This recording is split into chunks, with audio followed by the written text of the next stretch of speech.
Hi, I'm Glenda. Welcome to another Talking Tunes, where we're talking about music that professors write for students and also students that write their own music, working with students to compose in lessons. So, I have a few examples today of songs that I've worked with students in their lessons to compose. One of the great things about having students compose in their lessons, well, for one, for some students, it just engages them. A highly creative student is going to get bored just reading the notes on the page. And so having some kind of activity where they can feel free to explore and create their own music really engages them. It's also a great chance for students to apply their knowledge that they're learning to a creation. So it's developing their musical language. I like to think of it as, well, first they've learned the words and they've learned the grammar, and they can, identify what it is on a test and on the page, but being able to use it to form sentences, in this instance create musical phrases or ideas, is really bringing that knowledge to the next level. So I have a student, Hewitson, who loves five finger scales. So then we learned all 12 five-finger scales, major scales.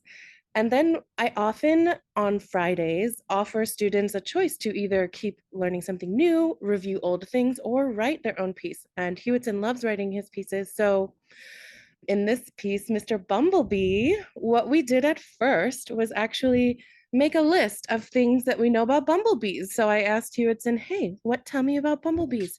And he told me, oh, they're black and white. Um, they sting, they collect pollen. And just with those three facts, we had enough words to write a song.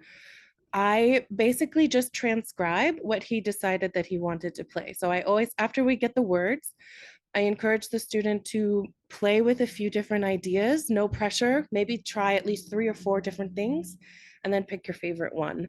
So he decided he likes this little thirds pattern. So let's have a listen. And then at that point, he announced to me, oh, now the left hand is going to move to G5 finger scale position, which I thought was really cool because we hadn't really done that in music we were reading yet.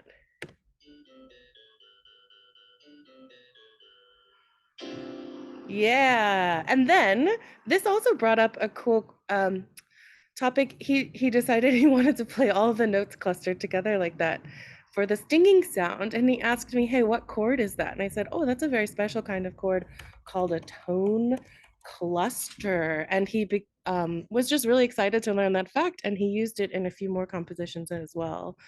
So let's have another look at a Hewitson composition. Again, C5 finger scales. Before we even wrote any music, he decided this one's going to be in the C5 finger scale position.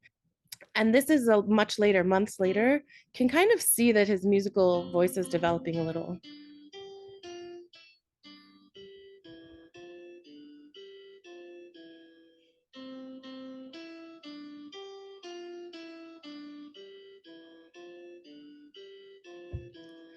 Bunny hop.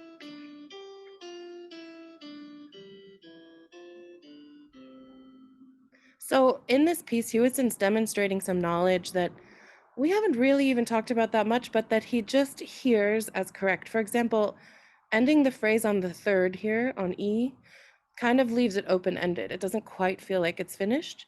But then using that same phrase structure here and ending on a C really makes it feel like the piece is ended, and it gives some symmetry to the piece.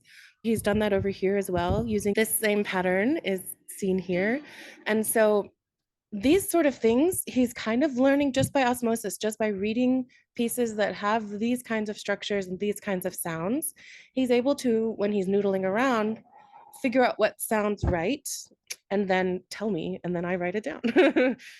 All right, friends, that's all I've got for today for Talking Tunes. Thanks for joining me. If you have any questions about how to write music for your students or how to get your students to write music, you can email us at 8va@oclef.com. And I look forward to the next Talking Tunes with you. Bye. Bunny hopping in the